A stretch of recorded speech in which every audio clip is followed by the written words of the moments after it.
Bom, voltando a falar agora da política partidária, o PSDB reuniu as principais lideranças do partido em Brasília para discutir estratégias para as eleições municipais em São Paulo e avaliar a situação da sigla. Segundo informações do Estadão, há um entendimento de que o partido dará prioridade para uma candidatura própria na capital paulista, mas ainda não definiu sobre a estratégia que deve ser debatida no próximo mês. Caso não haja um candidato próprio, aí há divergências dentro do PSDB sobre os próximos passos a serem tomados e sobre quem apoiar no pleito de São Paulo. Uma ala está inclinada a apoiar a deputada Tabata Amaral, enquanto o outro grupo defende a reeleição do prefeito Ricardo Nunes. E aí, Ana, o que acha dessa possível escolha do PSDB? E tem 3 opções aí na mesa, né? Candidato próprio, apoio a Tabata, apoio ao Ricardo Nunes e entre os cotados para candidatura própria aparece o apresentador José Luiz da Atena, né? Que se filiou poucos dias atrás ao PSDB. Uma escolha de Sofia, né, Ana? Não, eu vou começar do final do seu comentário para poder lembrar de tudo que eu gostaria de falar. A primeira coisa é que eu não acredito que o da Atena vá sair com uma candidatura própria para a Prefeitura de São Paulo. Mas nem de vice. Não, eu também acho que nem de vice, mas o vice é mais provável do que uma candidatura de prefeito da parte dele pelo PSDB. Lembrando que, assim, esse movimento já foi feito por ele várias vezes ao longo das últimas eleições municipais e ele nunca chegou a se lançar candidato nem a prefeito e nem a subprefeito. Então, eu acho que isso é mais uma jogada, talvez até de marketing por parte do PSDB, para voltar a ser colocado na mídia, porque a gente sabe... Para o Datena aumentar o contrato lá na TV, né? A gente sabe que o PSDB perdeu muito espaço aqui no estado de São Paulo, já foi o maior partido que a gente tinha ali ao lado do PT. Tínhamos aí centenas de prefeitos dentro do estado de São Paulo e hoje, infelizmente, o partido acabou vazio, né? Ele foi esvaziando ao longo do tempo e agora eles têm esse conflito de identidade que se revela muito profundo por meio dessa discussão a respeito de quem apoiar, se apoiar. Se a gente pega a história, a gente vai se lembrar que o Ricardo Nunes, na verdade, era o vice-prefeito do Bruno Covas, que era do PSDB. Então, já causa uma certa estranheza, porque seria o caminho natural o PSDB continuar ao lado do Ricardo Nunes. Esse é um ponto. Embora eu acho que, por exemplo, pela sua ideologia, ou pelo menos a ideologia antiga, aquela que fez o PSDB dos tempos áureos chegar onde chegou, eles têm muito mais a ver com o que propõe a deputada Tabata Amaral, por exemplo. Mas o partido já enxugou e mesmo assim eles não conseguem encontrar um denominador comum. E eu acho que o tempo está passando. Embora formalmente as candidaturas ainda não tenham sido apresentadas e o cenário não esteja já finalizado em termos de quem serão os candidatos, a gente vê aí uma situação bem inflamada ali, Boulos, Ricardo Nunes, a Tabata um pouco atrás, vem o Kim atrás também, que é uma possível candidatura. O PSDB não fez nenhum movimento, então eu acho que eles também já estão começando muito atrás.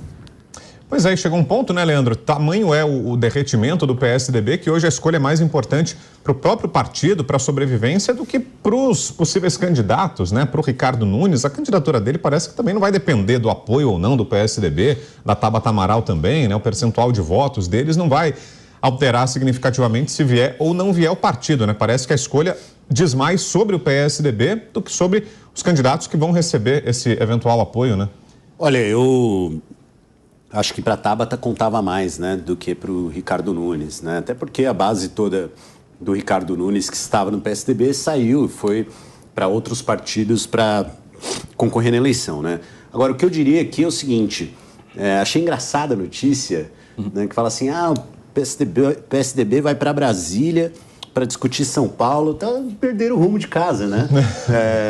Então antes a base era aqui, né? O berço era aqui, antes era assim, pessoas de outros estados vêm para São Paulo para discutir a dinâmica do PSDB, né? Então agora a gente vê um esvaziamento e de fato é uma pena, porque era mais civilizada a polarização quando o PSDB era um dos polos da polarização, né? Bons tempos em que a rivalidade era essa, né? É uma pena que a gente esteja discutindo isso agora aqui com a cidade de São Paulo como centro dessa derrocada do PSDB, numa situação, inclusive, em que o prefeito Bruno Covas deixou para o prefeito atual, uma administração que a gente vai ver agora como os paulistanos avaliam na eleição, né, mas não sei se vão saber exatamente o nome do prefeito na hora de escolher lá o seu candidato e tal. Tem repetido aí que o pessoal, principalmente de fora, viu, da audiência da Jovem Pan também, não sabe o nome do prefeito de São Paulo. Ele é pouco Eu não vou conhecido, contar, hein? porque quem quiser procura lá.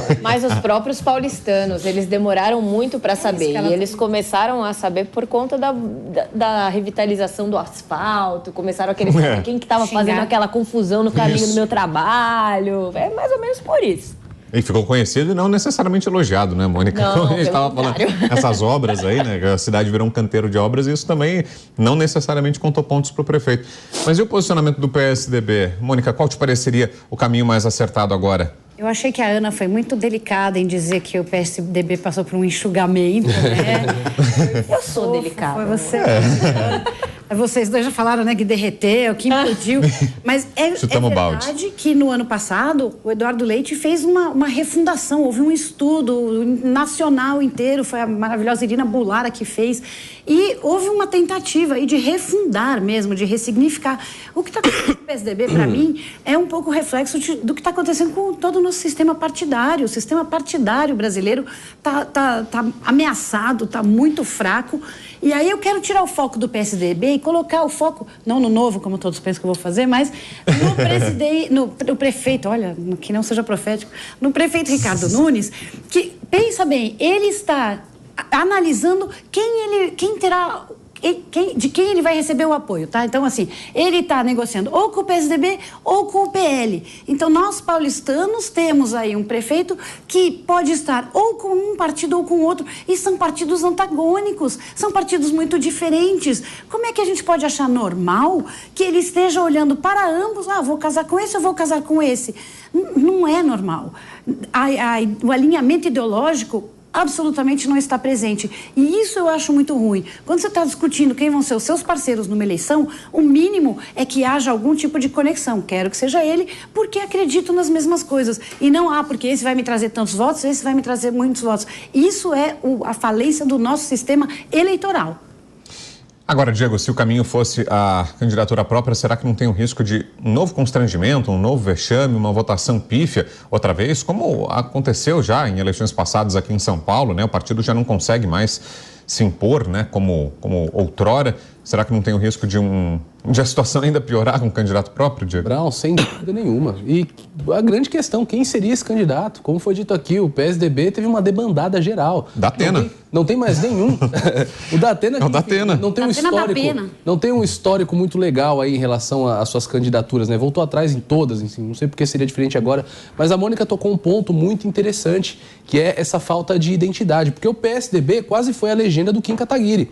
O PSDB só não trouxe o Kim Kataguiri para ser o candidato porque a União Brasil não o liberou. Ou seja, numa semana, o PSDB cogita entre uma candidatura de direita liberal ou apoiar a Tabata, que é uma candidatura de centro-esquerda. Então, de fato, o partido passa por uma crise de identidade. E eu adoro como são gentis o pessoal aqui da nossa produção que coloca aqui um dilema do PSDB, né? Apoiar alguém ou candidatura própria, como se o PSDB tivesse na posição de escolher alguma coisa. O partido acabou no estado de São Paulo, acabou no Brasil. Eu digo isso com tristeza, porque grandes dos políticos que construíram a nossa democracia são egressos do PSDB. Mário Covas, presidente Fernando Henrique Cardoso, enfim, Franco Montoro, como tantos outros, tiveram o PSDB como seu berço. Então, é muito triste ver que uma agremiação que foi protagonista do debate público está encontrando aí o seu fim por picuinhas do partido, não consegue organizar uma eleição interna.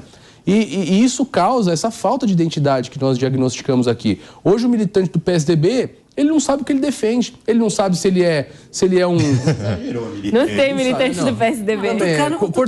Cortesia da casa aqui, né? Hoje um pretenso tucano não sabe se ele é a favor de privatização, se ele é contra, se ele é a favor de liberação de drogas, se ele é contra, enfim. O partido se perdeu em picuinhas e, infelizmente, com isso, a sigla vai aí mais hora, menos hora. Vai ter agora, né? Tem uma federação com o Cidadania a nível nacional. Muito provavelmente vão se fundir em um único partido agora, porque o Cidadania também é um partido nanico. E mesmo fundidos, seguirão sendo um partido que talvez não ultrapasse a cláusula de barreira. Vão ter que ser incorporados aí a alguma outra legenda. Então, enfim, não quero ser aqui profeta do apocalipse tucano, mas a tendência é que o PSDB, nos próximos anos, de fato, seja extinto.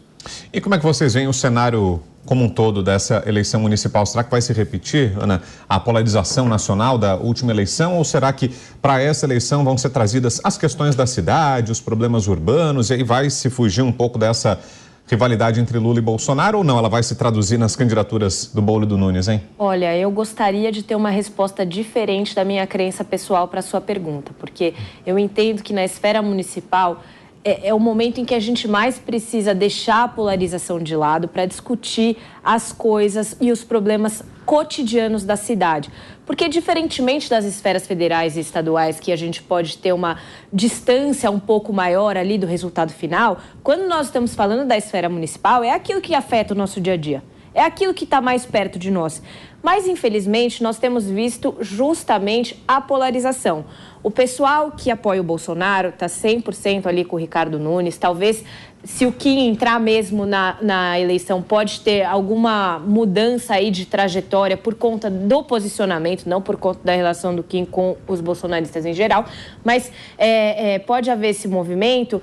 E existe o lado do Guilherme Boulos, que é a esquerda, que é o PT, que é o Lula, né? E, inclusive, aponta-se que este pode ser o motivo pelo qual, num eventual segundo turno, ele não venha a vencer.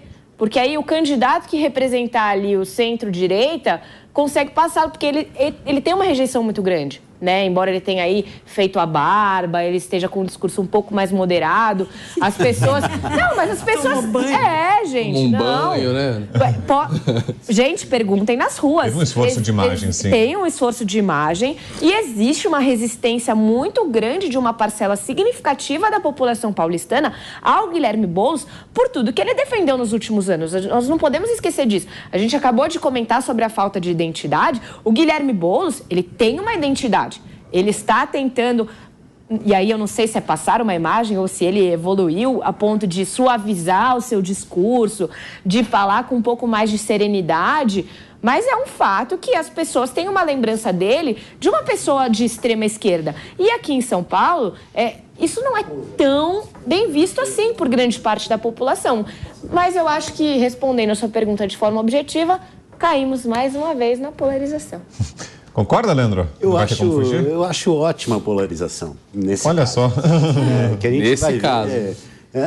Também, até no caso nacional, são dois projetos diferentes. Né? Eles têm muita clareza de qual é o projeto de cada um com a polarização também. Mas o Boulos não está dando uma disfarçada, uma repaginada aí, como Boulos, falou, Ana? Ele está... Você também que você passou um spray no cabelo hoje que está te deixando espirrando o programa inteiro, né, Léo? Você vê que tentaram te gourmetizar, aí, ó, deu ruim, né? O corpo rejeita, né? Isso, é mais forte que você, né? Exatamente.